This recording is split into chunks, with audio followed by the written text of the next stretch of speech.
DDR6 is coming, and almost everything you'll read about it makes the same mistake. They call it faster RAM, a bigger number, an upgrade you'll barely notice. That's not what's actually happening.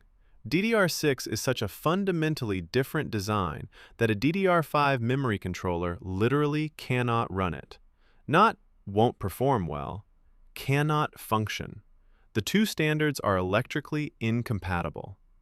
In this video, we're covering what actually changed inside DDR6, the real architecture shift, an engineering trick borrowed from a completely different technology, why the physical module itself is being redesigned, and whether you should actually wait for it or upgrade now.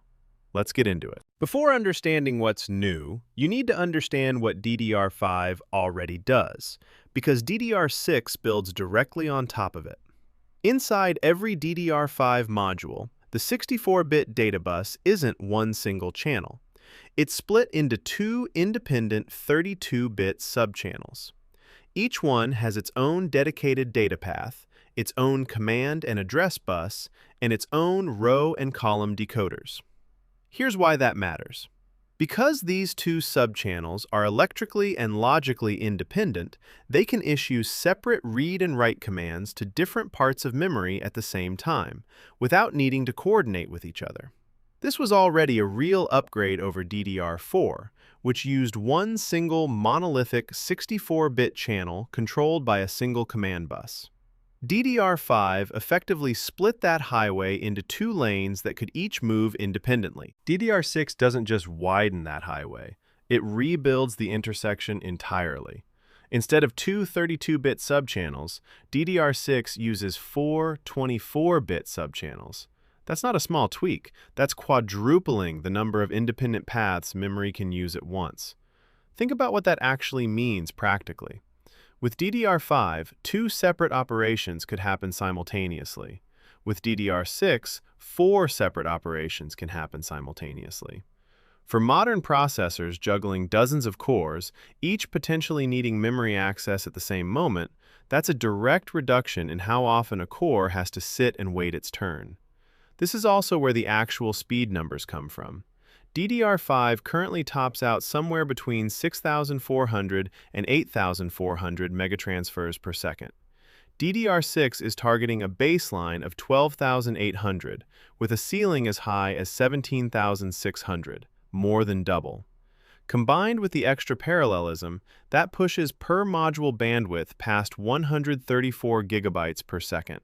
But here's the thing almost nobody explains. Hitting speeds that high on a wide parallel bus isn't just a matter of clocking things faster.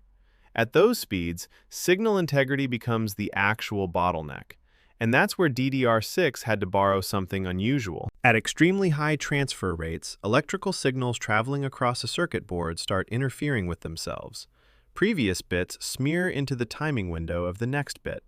This is called inter-symbol interference, and past a certain speed, it makes data genuinely unreliable no matter how precise the clock is.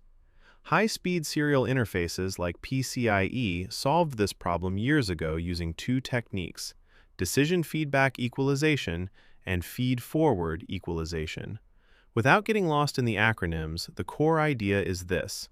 The receiving end actively predicts and cancels out the interference caused by previous signals in real time as the data arrives. DDR6 is the first mainstream parallel memory standard to borrow these exact techniques. Memory has traditionally been a much simpler, much more forgiving type of connection than something like PCIe. DDR6 pushing past 12,800 megatransfers per second is genuinely why standard clocking approaches stopped being enough and engineers had to reach into an entirely different category of interface design to make it work reliably. That's not a marketing number, that's a real engineering constraint that had to be solved. Now here's why this isn't something your current motherboard could ever receive as an update. DDR6 is moving away from the traditional DIMM and SODIMM module shape entirely, adopting a new physical standard called CAMM2. Instead of a stick that slots vertically into a socket, CAMM2 modules press fit flat against the board. This solves a real physical problem. Traditional DIMM slots, especially in dual module configurations, start hitting frequency and space limitations at extremely high speeds. The physical distance and connector design themselves become part of the bottleneck. CAMM2's flatter, more direct connection reduces that problem and allows more memory channels to fit onto a single board. Combine that with completely different electrical specifications and an entirely different memory controller design, and you get a hard incompatibility. Your DDR5 motherboard cannot take a DDR6 module. Your DDR6 motherboard, when it exists, won't take a DDR5 module either. This is a full generational break, not an incremental one.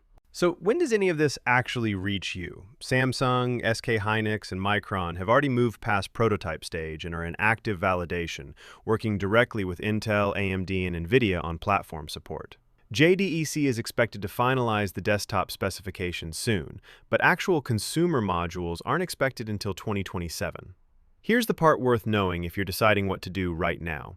This transition is landing in the middle of a serious memory supply shortage already driving up prices on existing DDR5, G, DDR7, and HBM. That shortage exists because AI data centers are consuming an enormous share of global memory production. There's no guarantee DDR6 launches at a reasonable price once it arrives, especially if that demand pressure hasn't eased by 2027. So, practically, if you're building or upgrading a PC in the near term, DDR6 isn't a reason to wait. It's not landing this year, and when it does, it requires an entirely new motherboard, an entirely new CPU platform, and modules in a completely different physical format. Buy for what exists now. But when DDR6 does arrive, it won't be a modest refresh. It's a genuinely new memory architecture, more parallel pathways, borrowed high-speed signal correction, and a new physical connection standard built specifically because the old design had actually run out of room to grow. If you enjoyed this video, consider subscribing to Azxu Does Tech Stuff, where we break down complicated technology into simple explanations. See beyond the specs.